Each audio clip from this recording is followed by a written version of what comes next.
So from today we will start revising our very important chapter from biology, that is life processes. हमने इस chapter को जब पढ़ा था तब काफ़ी समय लगा था इसको पढ़ने में, क्योंकि इसमें अलग अलग सेक्शंस हमको अलग अलग डिटेल में पढ़ने पड़े थे। रिवीजन में इतना टाइम तो नहीं लगेगा, लेकिन डेफिनेटली आपको बहुत ध्यान से रिवाइज करना पड़ेगा, क्योंकि अब हमको MCQs की बेसिस पर तैयारी करनी है। पहले हम डिस्क्रिप्टिव आंसर्स की पैटर्न पे टेस्ट भी लेते थे और हमारा ओरिएंटेशन वही होता था कि आपको डिस्क्रिप्टिव क्वेश्चंस जो पूछे जाते हैं उनके बारे में बता दें और फिर उसके आंसर कैसे लिखे जाते हैं उसके बारे में बता दें। लेकिन अब सिचुएशन थोड़ी सी बदल गई है ना। बोर्ड ने हमको कह दिया कि भाई MCQ पूछेंगे टर्म 1 में और लाइफ प्रोसेसेस टर्म 1 का पार्ट है। तो जो भी टर्म 1 में MCQ पूछे जाएंगे उन MCQs का कहीं ना कहीं आंसर हमारी बुक में लिखा हुआ है। हमको बुक पढ़ने पर अब पहले से भी ज़्यादा ध्यान देना पड़ेगा।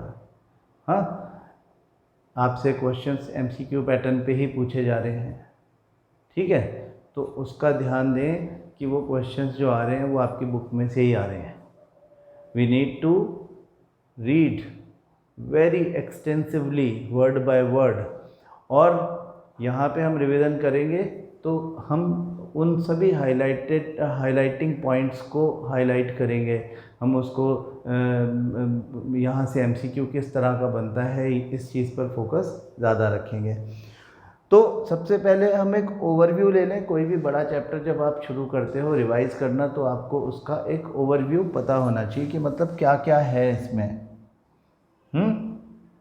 तो लाइफ प्रोसेसेस बेसिकली वो प्रोसेसेस हैं जो survival of a living organism के लिए ज़रूरी है। हाँ, अगर हमें सर्वाइव करना है तो सर्वाइवल के लिए ज़रूरी है लाइफ प्रोसेसेस का होना। कौन सी प्रोसेसेस लाइफ प्रोसेसेस कहलाएंगी वो देखें कि सबसे पहले तो हमारी बॉडी को चाहिए न्यूट्रिशन। पहली बात हम करते हैं न्यूट्रिशन की। न्यूट्रिशन मतलब इनटेक ऑफ फूड। जो फूड है उसमें न्यूट्रिएंट्स हैं। जो न्यूट्रिएंट्स हैं उसमें जो मैक्रो न्यूट्रिएंट्स हैं, जिनमें कार्बोहाइड्रेट आता है जो एनर्जी गिविंग फूड है, उसके अलावा फैट आता है जो एनर्जी गिविंग फूड मतलब स्टोरेज ऑफ एनर्जी और उसके अलावा इंसुलेशन के लिए काम आता है, और प्रोटीन्स जो कि ग्रोथ एंड मेंटेनेंस के लिए काम में आता है। उसके अलावा वाइटामिन्स एंड मिनरल्स जो बाय एंड लार्ज आपके इम्यून सिस्टम को सपोर्ट करते हैं, और उसके अलावा भी कई सारी एक्टिविटीज़ को सपोर्ट करते हैं जिनकी एब्सेंस की वजह से डेफिशिएंसी डिजीज़ेज हो जाती हैं। तो न्यूट्रिशन जो है उसमें इनटेक ऑफ फूड होता है, यानी इंजेशन होता है। न्यूट्रिशन जो है वो अलग अलग टाइप के लिविंग ऑर्गेनिजम्स में अलग अलग तरीके से हो सकता है। तो पहली बात हम न्यूट्रिशन के बारे में करते हैं। न्यूट्रिशन में ऑटोट्रॉफिक एंड हीट्रोट्रॉफिक, और हीट्रोट्रॉफिक में भी स्पेसिफिकली होलोजोइक टाइप का न्यूट्रिशन है जो आपको पढ़ना है। होलोजोइक में भी दो examples, amoeba holozoic mode of nutrition है, ह्यूमंस, हाँ, human digestive system. Autotrophic mode of nutrition में फोटोसिंथेसिस,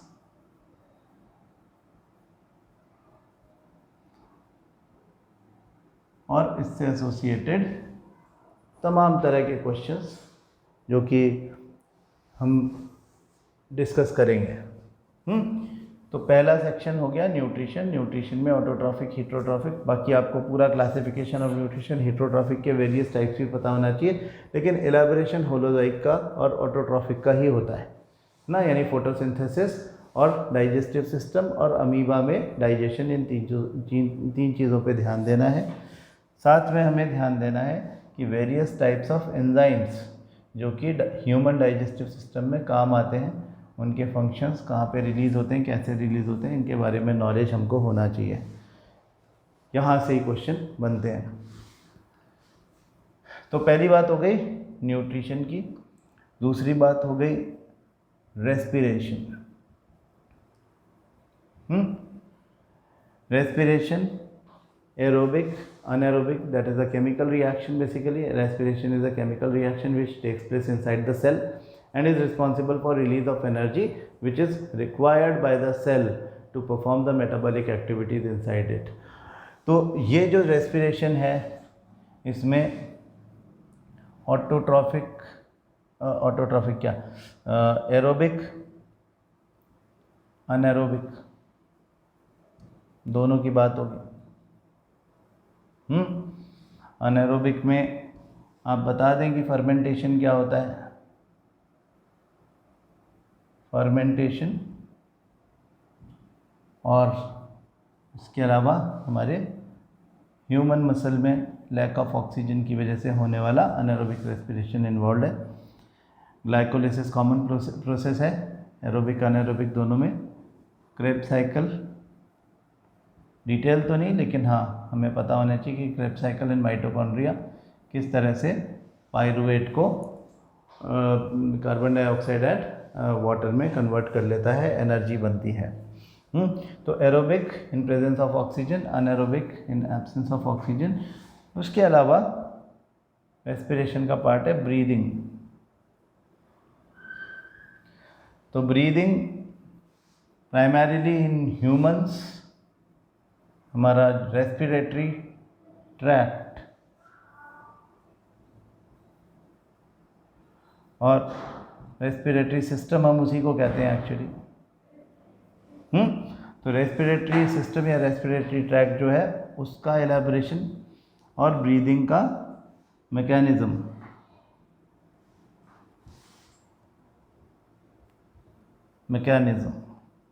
हमें पढ़ना है।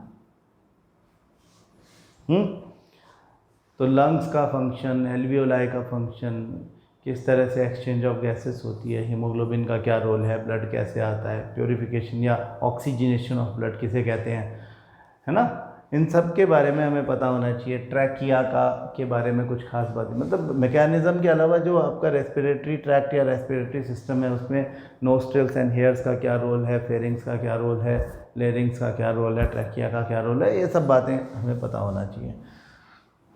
तो रेस्पिरेशन दूसरी चीज़ हो गई। तीसरी चीज़ हो गई रेस्पिरेशन के अलावा ट्रांसपोर्टेशन।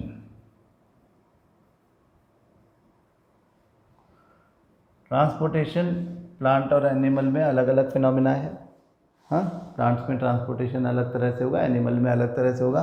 प्लांट्स में जब ट्रांसपोर्टेशन की बात, एनिमल्स में जब ट्रांसपोर्टेशन की बात होती है तो हमारे ट्रांसपोर्टेशन सिस्टम या सर्कुलेटरी सिस्टम की बात होती है।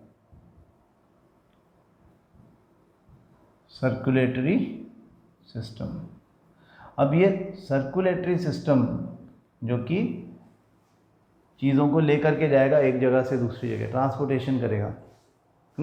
ये ब्लड सर्कुलेटरी सिस्टम है बेसिकली, जिसमें जो कंपोनेंट्स हैं, एक ऑर्गन है जिसको हम हार्ट कहते हैं। तो हार्ट का हमें स्ट्रक्चर और फंक्शन पता होना चाहिए।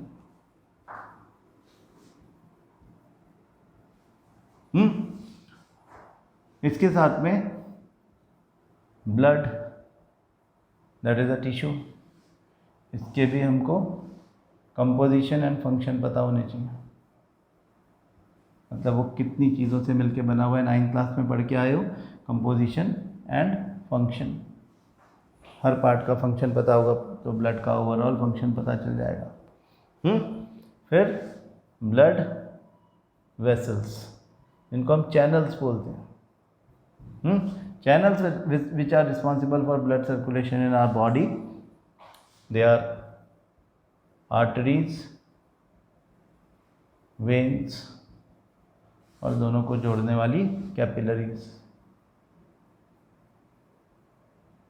ये सब मिल करके एक ब्लड सर्कुलेटरी सिस्टम बनाते हैं। हमें ये सारी बातें पता होनी चाहिए। इसके बाद अलावा एक एडिशनल फ्लूइड होता है जिसको हम लिम्फ बोलते हैं।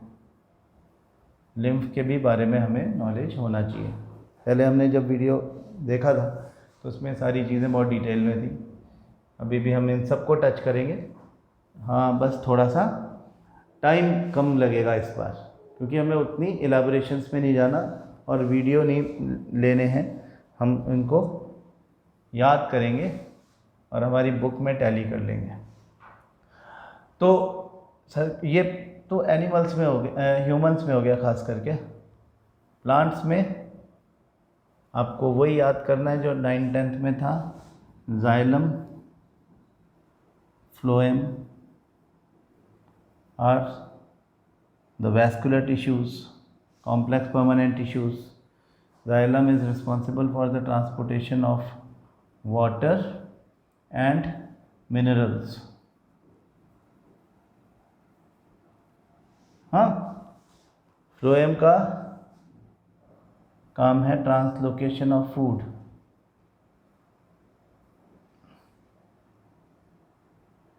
ट्रांसलोकेशन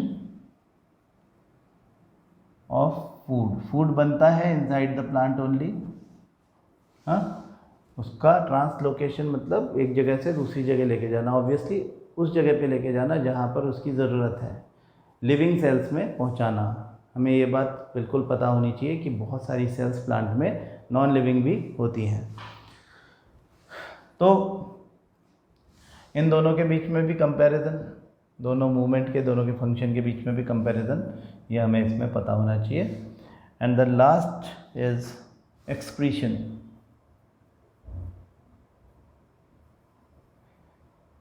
एक्सक्रीशन क्या होता है? Removal of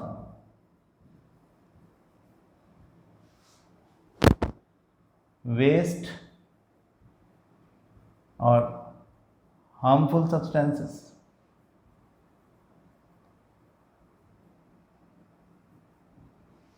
from the blood से हार्मफुल सब्सटेंसेस को बाहर निकालना, सेल से बेसिकली बाहर निकालना। ब्लड में कहाँ से आएगी कोई भी चीज़? सेल से ही आएगी।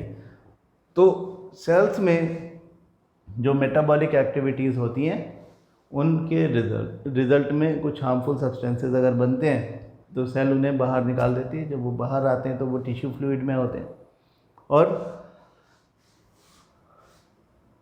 टिश्यू फ्लूइड से वो, जो हम यहाँ पे ब्लड वेसल्स की, कैपिलरीज की बात कर रहे थे, कैपिलरीज उनको ले करके और वेंस को दे देती हैं, वेंस उसे हार्ट में भेज देता है और हार्ट फिर उसको सर्कुलेट कर देता है, तो ये अल्टीमेटली किडनीज में पहुँचते हैं। हाँ, तो रिमूवल ऑफ वेस्ट, उस वेस्ट की बात होगी हमेशा जो सेल के अंदर प्रोड्यूस हुआ, ये बात ध्यान रखें।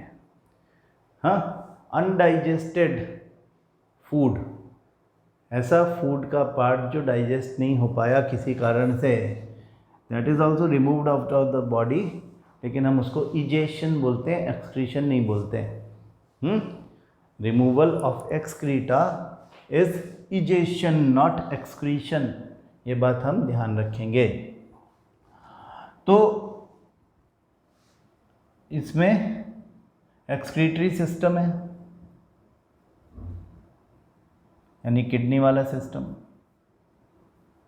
हमें किडनी का स्ट्रक्चर, पूरा सिस्टम ही एक्चुअली इंक्लूडिंग किडनी पता होना चाहिए। नेफ्रॉन का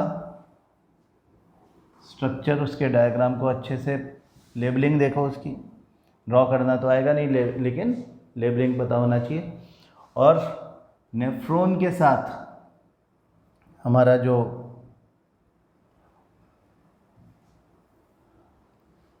नेफ्रॉन के अलावा जो हमें खास ध्यान देना है, नेफ्रॉन के अंदर होने वाली चीज़ें, अल्ट्रा, ये तो बात हमने कही स्ट्रक्चर की, अल्ट्रा फिल्ट्रेशन और सेलेक्टिव रीएब्जॉर्प्शन। अल्ट्रा फिल्ट्रेशन और सेलेक्टिव रीएब्जॉर्प्शन, ये दो चीज़ें हैं जो कि नेफ्रॉन के अंदर होने वाली है, ग्लोमेरुलस में होती हैं। हाँ, अल्ट्रा फिल्ट्रेशन ग्लोमेरुलस में होता है, सेलेक्टिव रीअब्जॉर्प्शन ट्यूबुलर पार्ट में होता है, डिटेल में बाद में बात करेंगे। Apart from that, artificial kidney, मतलब हीमोडायलाइजर। हाँ, the process is known as dialysis.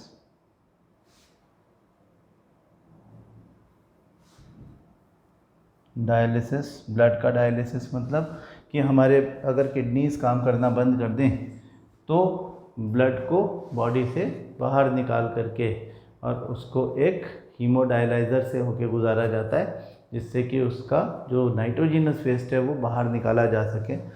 कैसे करते हैं ये बाद में बात करेंगे। इसमें ऐड कर ले एक छोटा सा सप्लीमेंट एक्सक्रीशन इन प्लांट्स, जो हम 4 लाइनों में समझा देते हैं, लेकिन बड़ा इम्पॉर्टेंट क्वेश्चन बन जाता है। तो ये ओवरव्यू है आपका लाइफ प्रोसेसेस का, including all the major topics. We will start talking about nutrition today. Nutrition की जब हम बात करते हैं तो न्यूट्रिशन में हम इनटेक ऑफ फूड की बात करते हैं। हाँ, intake of food. Food contains nutrients. हाँ, ये न्यूट्रिएंट्स जो हैं ये मैक्रो न्यूट्रिएंट्स भी हो सकते हैं जो ज़्यादा क्वांटिटी में चाहिए बॉडी को, जैसे कि carbohydrates, proteins and fats, and micro nutrients जैसे कि वाइटामिन्स एंड मिनरल्स जो कि स्मॉल क्वांटिटी में चाहिए। माइक्रो न्यूट्रिएंट्स का ये मतलब बिल्कुल ना निकालें कि उनकी इंपॉर्टेंस कम है। माइक्रो मतलब कम क्वांटिटी में ही काम आ जाते हैं। तो हम वेरियस टाइप्स ऑफ फूड हम लोग कंज्यूम करते हैं, और as a result of consumption of that food हमारी बॉडी को न्यूट्रिएंट्स मिलते हैं। वो न्यूट्रिएंट्स मिलने का मतलब है हमारी सेल्स को मिलना, हमारी बॉडी के डिफरेंट पार्ट्स को मिलना, जिससे कि प्रॉपर नरिशमेंट मिल सके। लेकिन हमारी बॉडी में जो न्यूट्रिएंट्स जाते हैं वो कॉम्प्लेक्स फॉर्म में जाते हैं। हम उसको कॉम्प्लेक्स ऑर्गेनिक फूड बोलते हैं।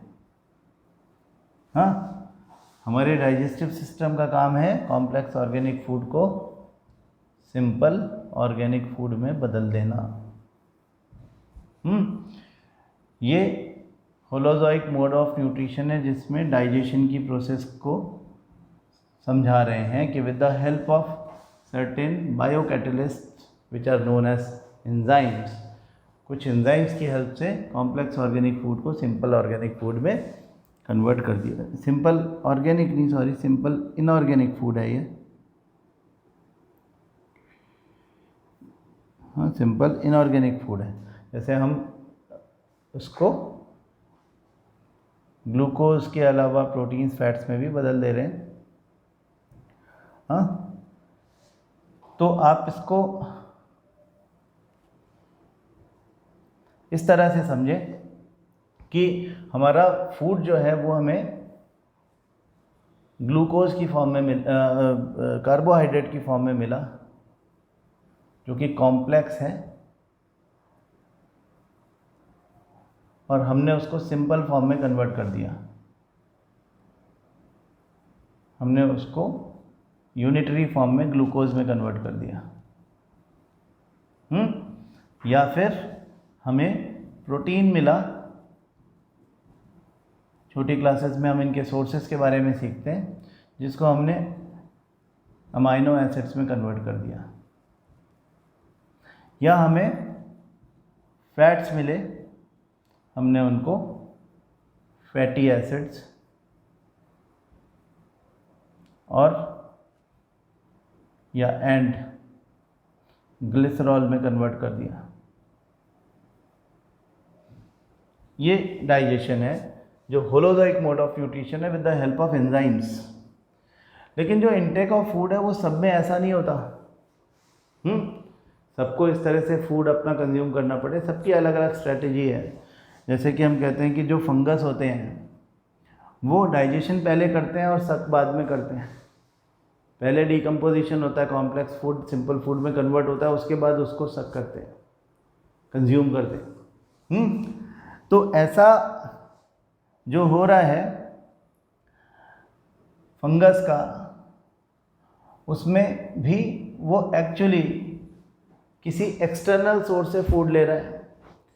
ह्यूमंस में होलोजोइक मोड ऑफ न्यूट्रिशन हो रहा है, वो भी किसी एक्सटर्नल सोर्स से फूड ले रहा है। कोई पैरासाइट है, वो पैरासिटिक मोड ऑफ न्यूट्रिशन ले रहा है। क्या कर रहा है?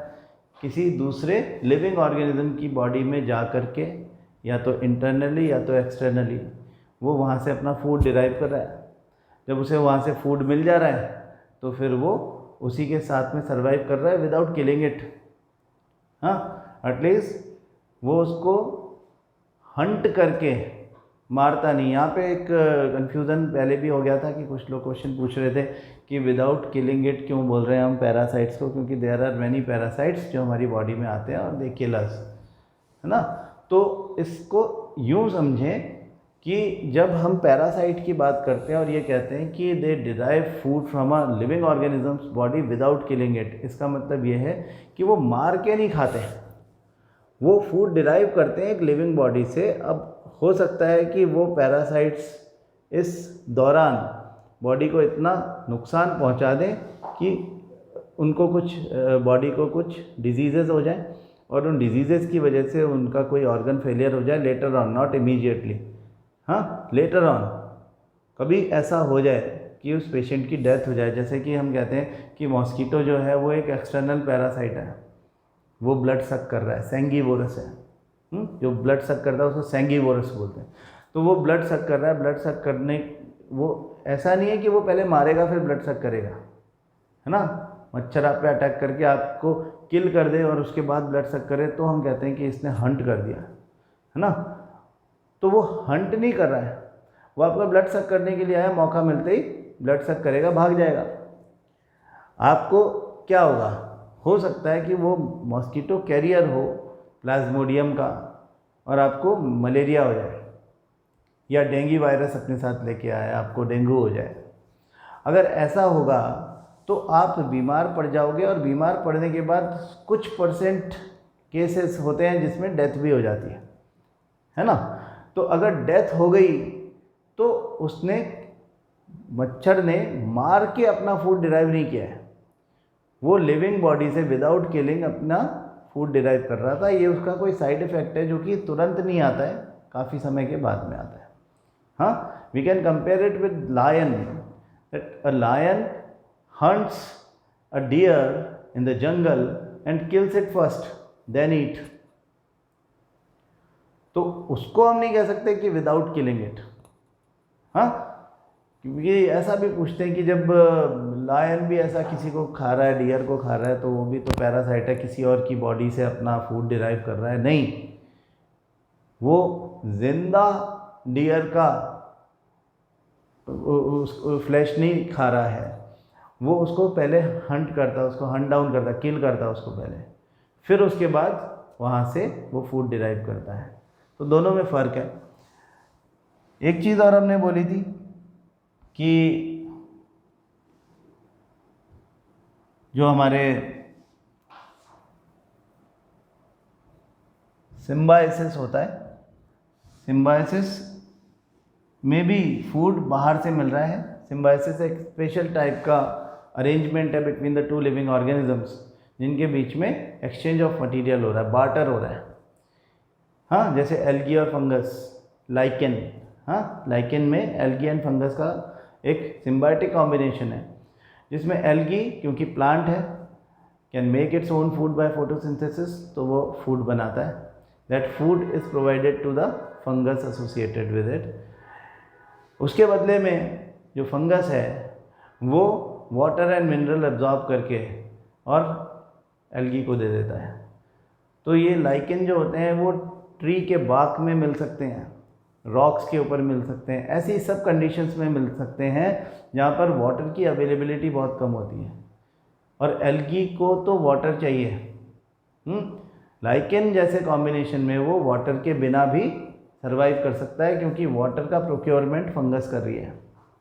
तो एल्गी और फंगस का ये कॉम्बिनेशन एक सिम्बायोटिक कॉम्बिनेशन है, in which mutual benefit to the both organisms associated with each other होता है इन टर्म्स ऑफ फूड। दूसरी बात कि जो सिम्बायोटिक का एक और एग्जांपल हम ले सकते हैं, नाइट्रोजीनस, जो ये आपके जो बैक्टीरिया होते हैं, हाँ, जो आपके सॉइल में नाइट्रोजन को नाइट्रेट्स में कन्वर्ट कर देते हैं। Nitrates are basically the compounds, metal compounds हैं वो, जो कि ज़रूरी हैं प्लांट्स के लिए। प्लांट्स को प्रोटीन मिलेगा अमाइनो एसिड से, अमाइनो एसिड बनेगा नाइट्रोजन से, और नाइट्रोजन को प्लांट्स में पहुंचाने का एक ही तरीका है कि उनको सॉल्ट्स की फॉर्म में कन्वर्ट जो हो गए, सॉल्ट से नाइट्रोजन को ले लिया। मतलब वाटर जो है वो नाइट्रोजन कंज्यूम करके यूज़ नहीं कर सकता डायरेक्टली। हम ये सोच सकते हैं कि जब स्टोमेटा ओपन होते हैं तो जब कार्बन डाइऑक्साइड अंदर जा सकती है, ऑक्सीजन भी अंदर जा सकती है, तो फिर नाइट्रोजन क्यों नहीं जा सकती? नाइट्रोजन तो 78% अप्रॉक्सीमेटली है। इतनी सारी नाइट्रोजन होने के बावजूद वो नहीं जा रही, तो क्या रीज़न है? Nitrogen is a very less reactive gas, वो बहुत आसानी से कहीं भी जाकर के कंबाइन नहीं होती है। लेकिन सॉइल में जो नाइट्रेट्स होते हैं they are basically metal salts, they are soluble in water, और जब प्लांट वाटर को सक करता है तो वो उसकी बॉडी में चले जाते हैं, है ना। तो नाइट्रोजन का प्रोक्योरमेंट ज़रूरी है प्रोटीन के सिंथेसिस के लिए, और प्लांट को ग्रोथ और मेंटेनेंस के लिए प्रोटीन की ज़रूरत है। तो इसका मतलब ये जो सिम्बायोटिक कॉम्बिनेशन होता है उसमें एक बैक्टीरिया है जिसको हम बोलते हैं राइजोबियम, और वो एक स्पेसिफिक प्लांट्स होते हैं जिनको हम बोलते हैं लेग्यूमिनस प्लांट्स। लेग्यूमिनस प्लांट्स जैसे कि हमारे मटर और डिफरेंट टाइप्स ऑफ जो पल्सेस हैं, दालें जो हैं, ये सब लेग्यूमिनस प्लांट्स होते हैं। इनकी रूट नोड्यूल्स में राइजोबियम बैक्टीरिया पाया जाता है। आपने छोटी क्लासेस में इसके बारे में काफ़ी डिटेल में पढ़ा हुआ है। ये राइजोबियम बैक्टीरिया जो एटमॉस्फेरिक नाइट्रोजन होती है उसको नाइट्रेट्स में कन्वर्ट कर देता है अराउंड द रूट्स, और फिर वाटर में डिज़ोल्व होने के बाद वो जैसे वाटर को रूट सक करती हैं, साथ में नाइट्रेट्स भी अंदर आ जाते हैं। तो ये प्रोक्योरमेंट है नाइट्रोजन का, ठीक है। तो ये जो सारी बातें हमने यहाँ पे लिखी हैं, जिसमें होलोजोइक भी हो गया, सिम्बायोटिक भी हो गया, पैरासिटिक भी हो गया, और फंगस वाला जिसको हम बोलते हैं सेप्रोट्रॉफिक। फंगस जो करता है उसको हम बोलते हैं saprotrophic, deriving the food from dead and decaying material. ये काम फंगस का है, और फंगस अपने डाइजेस्टिव या लिटिक एंजाइम्स को आउटसाइड द बॉडी रिलीज़ करके, और वहाँ से जो भी वेस्ट है वहाँ उसको सिंप्लीफाई करके और उसको कंज्यूम करता है फूड को। अपना खाना खुद कोई नहीं बना सकता। इन सारी प्रोसेसेस से जो भी अपना फूड डिराइव कर रहे हैं वो अपना खाना खुद नहीं बना सकते। There is one common thing that they all derive their food from an external source. External source मतलब आउटसाइड द बॉडी किसी भी तरीके से। तो इस तरह से होने वाला जो, इस तरह से डिराइव होने वाला जो फूड होता है या ऐसा जो न्यूट्रिशन होता है उसको हम बोलते हैं हीटरोट्रॉफिक न्यूट्रिशन। हाँ, हीटरोट्रॉफिक न्यूट्रिशन। प्लांट्स को, ग्रीन प्लांट्स को छोड़ के, मतलब जो फोटोसिंथेसिस करते हैं, हाँ, उनको छोड़ करके बाकी सब हीटरोट्रॉफिक मोड ऑफ न्यूट्रिशन ही करते हैं। लेकिन प्लांट्स ऑटोट्रॉफिक न्यूट्रिशन करते हैं। कुछ एग्जांपल छोड़ दें तो सभी प्लांट्स ऑटोट्रॉफिक न्यूट्रिशन करेंगे, लेकिन एक्सेप्शन है एक प्लांट जिसको हम बोलते हैं कस्कुटा या अमरबेल। कस्कुटा और अमरबेल एक ही बात है, and they are termed as plant parasite. Plant parasite है, यानी प्लांट होने के बावजूद अपना खाना खुद नहीं बनाता। प्लांट होने के बावजूद वो किसी दूसरे पर डिपेंडेंट है अपने फूड के लिए। वो किसी दूसरे प्लांट से ही अपना फूड ले लेगा। प्लांट पैरासाइट है, ठीक है ना। तो हम कई लोग छोटी क्लासेस से ये सुनते आए हैं कि all the plants make their own food. हाँ, उन लोगों को यहाँ पे थोड़ा सा धक्का लगता है कि अरे हम तो ये सीख के आए हैं, तो ये क्या बात हो रही है कि जो प्लांट्स हैं, जो अमरबेल है या कस्कुटा है, वो प्लांट है फिर भी पैरासाइट है, अपना नहीं खाना खुद बना पा रहा। तो ये जो आइडिया है इसके बारे में हम कहते हैं फिर कि कस्कुटा को फिर प्लांट कहते हैं। क्यों? क्योंकि हम तो यही मानते हैं कि जो प्लांट्स वही है जो ऑटोट्रॉफिक मोड ऑफ न्यूट्रिशन करे, तो इस कंसेप्ट को थोड़ा सा चेंज कर लें। कस्कुटा को क्यों हम फिर प्लांट में डालते हैं जब वो अपना खाना खुद नहीं बनाता? क्योंकि खाना अपना खुद बनाना प्लांट किंगडम में आने का क्राइटेरिया नहीं है। फिर क्या क्राइटेरिया है प्लांट किंगडम में होने का? क्योंकि 9th क्लास में आप डाइवर्सिटी नहीं पढ़ पाए क्योंकि आपका सिलेबस चेंज कर दिया गया था। मैं आपको क्लियर कर दूं कि जो कस्कुटा होता है या इस तरह के कोई भी लिविंग ऑर्गेनिजम्स जिनकी सेल वॉल सेल्यूलोज की बनी हुई होती है, उन सबको हम प्लांट्स कहते हैं। ठीक है ना? हमें जो प्लांट जैसा दिखे या प्लांट जैसा बिहेव करे, उससे ज़्यादा इम्पॉर्टेंट ये है कि cell wall should be made up of cellulose. जैसे कि हमारे पास एक ऐसा मोनेरन है, एक मोनेरा मतलब कि एक ऐसा प्रोकैरियोटिक सेल है जिसको हम साइनोबैक्टीरिया बोलते हैं, यानी ब्लू ग्रीन एल्गी के नाम से वो जाना जाता है। हम उसे प्लांट ही माना करते थे पहले। क्यों? क्योंकि वो अपना खाना खुद बनाता था। लेकिन बाद में चेक किया तो पता चला कि इसकी सेल यूकैरियोटिक है ही नहीं, इसकी सेल तो प्रोकैरियोटिक है। और प्रोकैरियोट्स को प्लांट किंगडम में नहीं रख सकते क्योंकि सेल्यूलोज की छोड़ो, उसके पास में अपनी जो खुद की सेल वॉल जैसा कोई स्ट्रक्चर है ही नहीं। तो अगर साइनोबैक्टीरिया जो है या जो ब्लू ग्रीन एल्गी है उसके बारे में हम देखें तो वो एक ऐसा मोनेरन है या एक ऐसा बैक्टीरिया है जिसे क्योंकि प्लांट की कैटेगरी में नहीं रख सकते, जो अपना खाना खुद बनाता है। तो ऑटोट्रॉफिक मोड ऑफ न्यूट्रिशन केवल प्लांट्स का ही होगा, ये बिल्कुल अपने दिमाग से निकाल दें। हाँ, ऑटोट्रॉफिक मोड ऑफ न्यूट्रिशन में होता क्या है? फोटोसिंथेसिस होता है। हाँ, प्लांट्स कर सकते हैं, कुछ बैक्टीरिया भी कर सकते हैं, है ना, लेकिन होता है फोटोसिंथेसिस।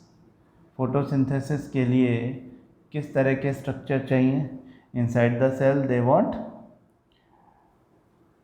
क्लोरोप्लास्ट। हाँ, chloroplast is a type of plastids. Chromoplast है क्लोरोप्लास्ट, ग्रीन कलर का प्लास्टिड, इसमें ग्रीन पिगमेंट होता है, that is known as chlorophyll.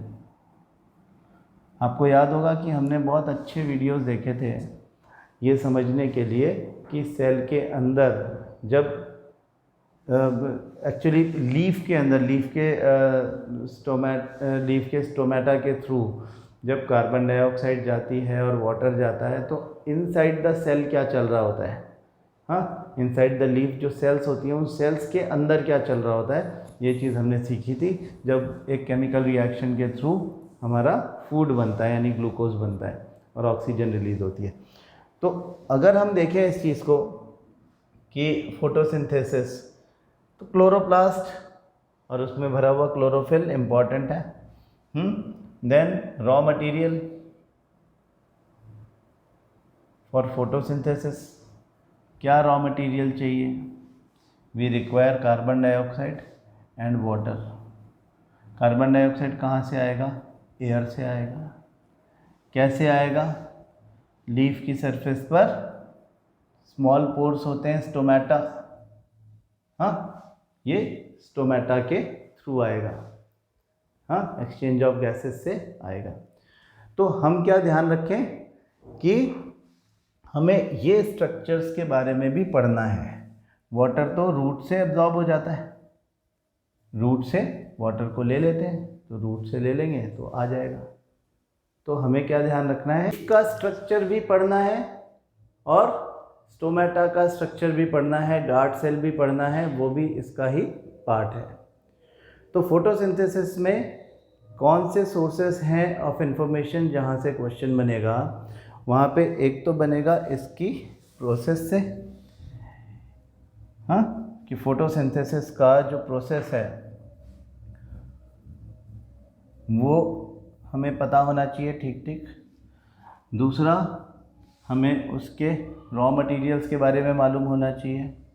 तीसरा, स्पेशल केसेस, जैसे कि हमने कहा था कि डेजर्ट प्लांट में किस तरह से मतलब नॉर्मल प्रोसेस क्या है और डेजर्ट प्लांट में क्या हो रहा है, उसके बारे में हमें जानकारी होनी चाहिए। And then the experiments associated to it, experiment जो है वो हमारे थ्योरी का जो पार्ट है कि with the help of some experiments we have to prove that carbon dioxide, sunlight and chlorophyll are responsible for, are essential for the process of photosynthesis. अगर इनमें से कोई चीज़ नहीं होगी तो उनकी एब्सेंस में स्टार्च फॉर्मेशन नहीं होता है, यानी फूड फॉर्मेशन नहीं होता है, फोटोसिंथेसिस नहीं होता है। तो इतना ही है ना, यही बात हमें करनी है। जो स्ट्रक्चर्स हमें पता होने चाहिए, गार्ड सेल का, स्टोमेटा का, फिर क्लोरोप्लास्ट का, थोड़ा बहुत जानकारी उसके बारे में भी होगी। तो सबसे पहले जब हम फोटोसिंथेसिस के बारे में बात करते हैं तो क्या बात करेंगे फोटोसिंथेसिस के बारे में, कि फोटोसिंथेसिस की जो प्रोसेस है उसका केमिकल रिएक्शन क्या है, क्या हो रहा है इसमें। रॉ मटेरियल्स कार्बन डाइऑक्साइड है, साथ में वाटर है, in presence of sunlight, sunlight ज़रूरी है, और क्लोरोफिल, वो बन जा रहे हैं ग्लूकोज C6H12O6 प्लस साथ में ऑक्सीजन इवॉल्व हो रही है। तो हम कहते हैं कि जो हमारी ये प्रोसेस है फोटोसिंथेसिस, वो एटमॉस्फेयर में कार्बन डाइऑक्साइड और ऑक्सीजन के बैलेंस को मेंटेन करने में भी हेल्प करती है। इसको अगर हम बैलेंस इक्वेशन की तरह लिखें तो ये 6CO2 6H2O और यहाँ पे 6O2 लिख देंगे तो ये बैलेंस भी हो जाएगा। तो इसको हम कहते हैं कि photosynthesis is a 3 step process.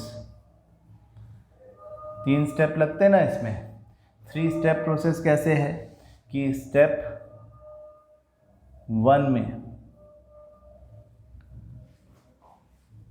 जो क्लोरोफिल है उसका एक्साइटेशन हो रहा है, हम कहते हैं एब्जॉर्प्शन ऑफ सनलाइट। कौन करेगा?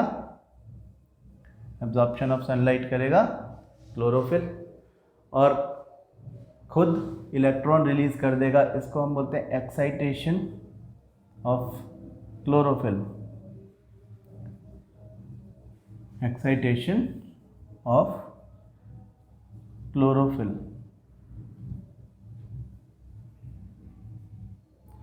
तो क्लोरोफिल के एक्साइटेशन से मतलब वो एनर्जी जो है लाइट एनर्जी, उसको केमिकल एनर्जी में कन्वर्ट करने का रास्ता मिल गया। कैसे कि जो स्टेप 2 है उसमें क्या हो रहा है, उसमें हो रहा है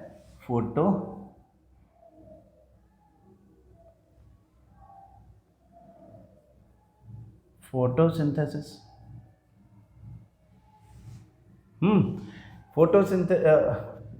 फोटोहाइड्रोलिसिस। फोटोहाइड्रोलिसिस का क्या मतलब है? हाइड्रोलिसिस का मतलब तो पता ही है आपको, वाटर का ब्रेकडाउन। फोटो मतलब लाइट, लाइट की प्रेजेंस में वाटर का ब्रेकडाउन। तो अगर वाटर का ब्रेकडाउन होगा तो क्या होगा कि वाटर जो है उससे हमको मिलेगा एक हाइड्रोजन आयन, और साथ में ऑक्सीजन गैस की फॉर्म में रिलीज हो जाएगी। तो यहाँ से क्वेश्चन बनता है कि ये MCQ का ही क्वेश्चन है कि the source of the oxygen released in the process of photosynthesis. Photosynthesis की केमिकल रिएक्शन में ऑक्सीजन रिलीज होती हुई दिख रही है, तो हम कहते हैं इस ऑक्सीजन का सोर्स क्या है। क्वेश्चन क्यों बना? क्योंकि कार्बन डाइऑक्साइड में भी ऑक्सीजन है, वाटर में भी ऑक्सीजन है, तो इन दोनों में से ही कोई होगा। तो कार्बन डाइऑक्साइड तो देखो अभी पिक्चर में ही नहीं आई है, वाटर था, उसके ब्रेकडाउन से ऑक्सीजन बना और ऑक्सीजन फिर रिलीज हो गया। तो जो स्टेप 2 है फोटोहाइड्रोलिसिस, उसमें ऑक्सीजन रिलीज होता है। तो source of oxygen which is release during the process of photosynthesis is water.